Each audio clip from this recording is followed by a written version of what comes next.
ओम नमः शिवाय, जय महाकाल। आप सबको पता है कि सावन का बहुत ही पवित्र महीना चल रहा है और आ गया है सावन का तीसरा सोमवार। साथ ही साथ आपको करना होगा माता अशोक सुंदरी का ये उपाय, जिससे आपके जीवन के जितने भी तकलीफ़ें होंगे, चाहे वो बीमारी के लिए हो, मनोकामना के लिए हो, धन संपदा की हो, या फिर आपके घर में लड़ाइयाँ बहुत होती हैं ना, तो इन उपाय को करेंगे।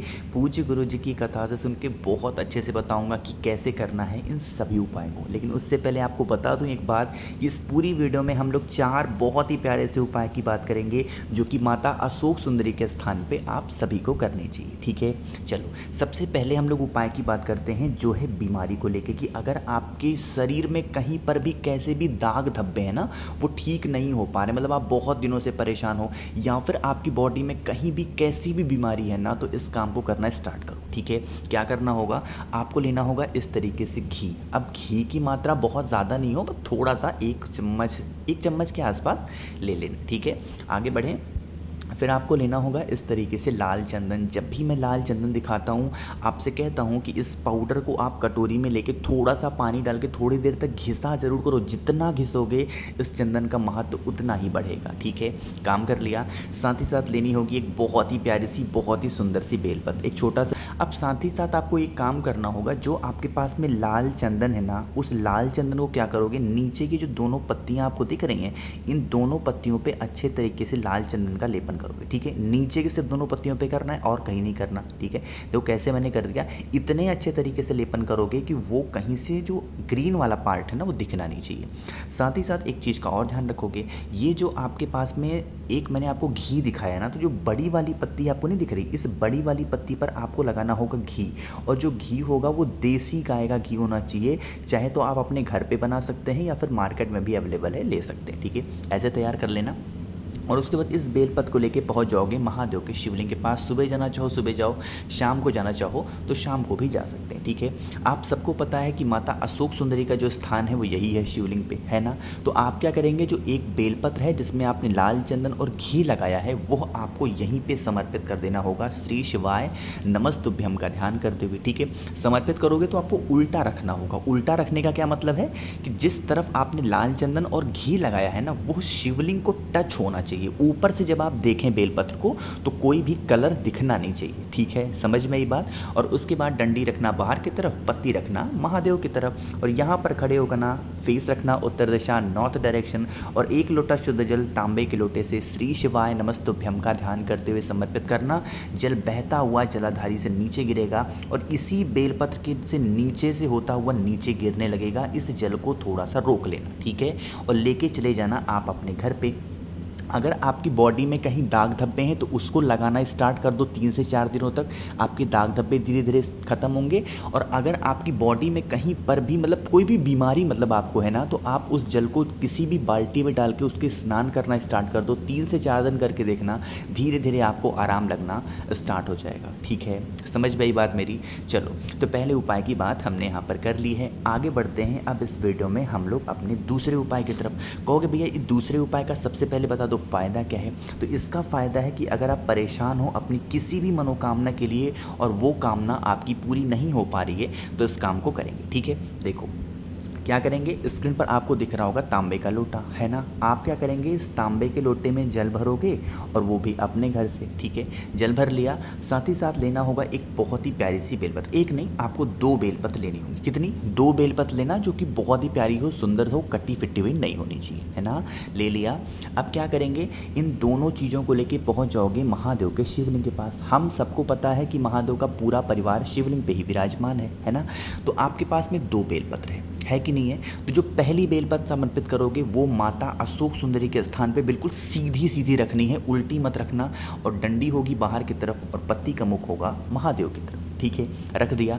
जो दूसरी बेलपत्र आपके पास में है वो आप समर्पित कर देना महादेव के शिवलिंग के ऊपर, श्री शिवाय नमस्तुभ्यम का ध्यान करते हुए। डंडी रखना माता अशोक सुंदरी की तरफ, पत्ती रखना आपकी तरफ, क्योंकि आप खड़े हैं यहाँ पे। ठीक है, कर लिए इतना काम। अभी आपके पास में एक लोटा जल है तांबे के लोटे में, है कि नहीं है। अब जो नियम बताऊंगा उस नियम को फॉलो करेंगे। आपकी जो भी विश है, जो भी कामना है, जो भी दुविधा है, जिस भी कष्ट से परेशान हो, उसका स्मरण करके ध्यान करके 7 बार जल यहाँ पे समर्पित करेंगे। उसी कलश से बार बार जल को भरना नहीं है। जो जल आप अपने घर से लेकर के आए हैं उसी जल से आपको क्या करना है, 7 बार 7 टाइम्स थोड़ा थोड़ा करके श्री शिवाय नमस्तुभ्यम का ध्यान करते हुए उस बेलपत्र के ऊपर गिराएंगे। पूरा जल खत्म नहीं करना है, थोड़ा सा जल बचा लेना है, ठीक है। बचा हुआ जल ये जो ऊपर आपने यहाँ पर बेलपत्र समर्पित की है महादेव के शिवलिंग के ठीक ऊपर, बचा हुआ जल 3 बार आपको यहाँ पर चढ़ाना होगा श्री शिवाय नमस्तुभ्यम का ध्यान करते हुए, बस। और आपको कुछ भी नहीं करना है। जो भी व्यक्ति किसी सोमवार के दिन, ये तो सावन का चल रहा है तो इससे शुभ दिन तो क्या ही हो सकता है, करके देखिएगा। सारी विशेष, सारी मनोकामना आपकी पूरी होगी, सारे कष्ट आपके खत्म हो जाएंगे, ठीक है। समझ में आई बात। चलो, तो 2 उपाय की बात यहाँ पर हो गई है। आगे बढ़ते हैं अब इस वीडियो में हम लोग अपने तीसरे उपाय की तरफ। लेकिन ये तीसरा उपाय कैसे करना है, उसके क्या फ़ायदे हैं, उससे पहले एक छोटा सा काम, और वो है वीडियो करिए लाइक, और मेरी आवाज़ जितने भी लोग पहली बार सुन रहे हैं चैनल को सब्सक्राइब करिएगा, ठीक है। आपको बता दो कि मेरी आँखें अभी भी ठीक नहीं हो पाई हैं। आजकल मुझे लगता है कि कोई आई फ्लू टाइप का फैला हुआ है। मेरी आँखें बहुत ज़्यादा, मतलब कह सकते हैं पूरी रेड हैं दोनों। फिर भी मैं धीरे धीरे देख करके वीडियोज़ को बना रहा हूँ। कुछ समझ में नहीं आएगा तो उसके लिए माफ़ी चाहूँगा। धीरे धीरे आपको समझाने की कोशिश करूँगा, ठीक है। चलो अब बात करते हैं तीसरे उपाय की। उपाय है इसके, आपको बता दूं 2 फ़ायदे हैं। पहला फ़ायदा तो ये है कि अगर आपके घर में लड़ाई बहुत होती है, चाहे वो हस्बैंड वाइफ में होती हो, भाई बहन में होती हो, माता पिता, किसी भी मतलब कहीं पर भी लड़ाइयाँ होती हैं आपके घर में ना, तो कर सकते हैं। दूसरा, अगर आपके घर में धन संपदा की बहुत कमी रहती है तो भी इस उपाय को कर सकते हैं, ठीक है। क्या करेंगे, तांबे का लोटा लेंगे और इस तांबे के लोटे में क्या करोगे, जल भरोगे। वो भी कहाँ से, अपने घर से, ठीक है। जल को भर लिया, जल को लेके पहुँच जाओगे महादेव के शिवलिंग के पास। नियम समझेंगे इस उपाय का, बहुत ही परफेक्ट नियम है। फेस रखेंगे उत्तर दिशा, नॉर्थ डायरेक्शन। अभी इससे पहले जो कथा गुरुजी की चल रही थी उसी में इस उपाय को गुरुजी ने बताया, तो आपको बताना बहुत ज़रूरी है, ठीक है। क्या करेंगे, आपको जगह पता है, ये है माता अशोक सुंदरी का स्थान, पता है ना आप सभी को।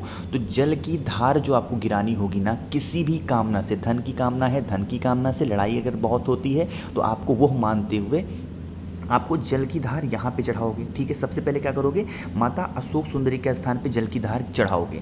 लेकिन जल की धार टूटनी नहीं चाहिए, टूटनी नहीं चाहिए। और चढ़ाते चढ़ाते फिर आपको भगवान शंकर के शिवलिंग के ठीक ऊपर समर्पित करना है। फिर से बोल रहा हूँ, ध्यान से समझेंगे इस उपाय को, ठीक है। देखो, आपको क्या करना है, उस कलश का जल जो आप अपने घर से लाए हो, पहले माता अशोक सुंदरी के स्थान पर चढ़ाना स्टार्ट करना है श्री शिवाय नमस्तुभ्यम का ध्यान करते हुए। जल की धार टूटनी नहीं चाहिए बिल्कुल भी। और ऐसे ही चढ़ाते चढ़ाते आपको चढ़ा देना होगा भगवान शंकर के शिवलिंग के ठीक ऊपर श्री शिवाय नमस्तुभ्यम का ध्यान करते हुए। जो भी व्यक्ति माता अशोक सुंदरी के स्थान से कहीं और जल ना चढ़ा के सीधा वो जल महादेव के शिवलिंग के ऊपर चढ़ा देता है, उससे महादेव बहुत प्रसन्न होते हैं। क्योंकि महादेव की जो सबसे प्रिय पुत्री हैं, सबसे छोटी पुत्री हैं, उनका नाम है माता अशोक सुंदरी। और जब ये कोई बात महादेव से कहेंगी ना, तो महादेव आप सभी की सारी इच्छाओं को पूरा करेंगे। बहुत प्रिय पुत्री है महादेव की, तो आप इनसे कोई भी कामना कहा करेंगे, सारी कामना आपकी पूरी ज़रूर होगी, ठीक है। समझ में आई क्या बात मेरी। चलो, 3 उपाय तो हो गए, बहुत ही ज़्यादा आसान थे। आगे बढ़ते हैं इस वीडियो में अब हम लोग अपने चौथे उपाय की तरफ। और ये जो चौथा उपाय है ये है मनोकामना पूर्ति के लिए, ठीक है। देखो, आपको पता है कि मैं कोई भी कलर चूज़ कर ले रहा हूँ तो कोई भी मेरे हाथ में आ जा रहा है। मुझे इतना हल्का हल्का दिख रहा है, आँखें मतलब क्या ही बताऊँ, बहुत छोटी छोटी हो गई हैं मेरी। फिर भी स्वेलिंग भी बहुत ज़्यादा है। स्क्रीन पर आपको दिख रहा होगा, ये है आंकड़े का फूल। सबसे पहले समझो कि आपको इस उपाय को करना कैसे। चौथा उपाय है ना, तो जो आंकड़े का फूल होता है ना, 2 तरीके के होते हैं। ये जो आपको मैं दिखा रहा हूँ ये हल्का सा पिंकिश कलर का है। कल मैंने एक वीडियो बनाई थी बीमारी के लिए, उसमें मैंने व्हाइट कलर का दिखाया था। तो यहाँ पर आपको उपाय करना होगा इस तरीके से, जो हल्का सा ब्लूइश होता है, हल्का सा पिंकिश नहीं कलर में होता है, आपको इस कलर का लेना होगा आंकड़े का फूल। एक फूल लेना, बहुत ज़्यादा नहीं। लेके चले जाओगे महादेव के शिवलिंग के पास, फेस रखना उत्तर दिशा, नॉर्थ डायरेक्शन, ठीक है। थोड़ा सा नियम समझेंगे।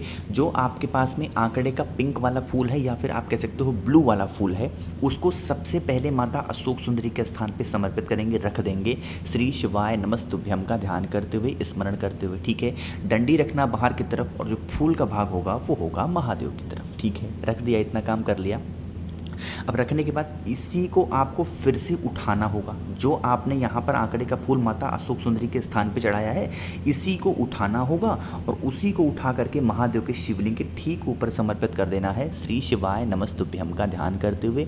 इसमें भी डंडी होगी बाहर की तरफ और पत्ती का मुख होगा वो होगा आपकी तरफ। उसके बाद आपको जल वगैरह समर्पित करना है। 1 लोटा शुद्ध जल तांबे के लोटे से अपनी मनोकामना कहते हुए जो भी विश आपको मांगनी है, जो भी इच्छा मांगनी है, जो भी व्यक्ति आंकड़े का जो पिंक वाला फूल है वो पहले माता अशोक सुंदरी के स्थान पे फिर यही उठा करके महादेव के शिवलिंग के ऊपर समर्पित करता है, अपनी मनोकामना कहते हुए उसके जीवन की सारी इच्छाएं महादेव पूरी करते हैं और कष्ट तो धीरे धीरे करके ख़त्म ज़रूर हो ही जाते हैं। ठीक है, समझ में आई क्या बात मेरी? तो मैं बार बार ठीक है बोलता हूँ। एक्चुअली क्या है, मैंने कहीं लिख नहीं रखा है कि मुझे बोलना क्या है। मेरे बस टॉपिक मुझे याद है, मुझे किस पे वीडियो बनानी है तो मैं बोलता रहता हूँ, तो ऐसे ठीक है निकल जाता है। तो उसके लिए माइंड मत किया करिए। ठीक है, देखो फिर से ठीक है बोल दिया।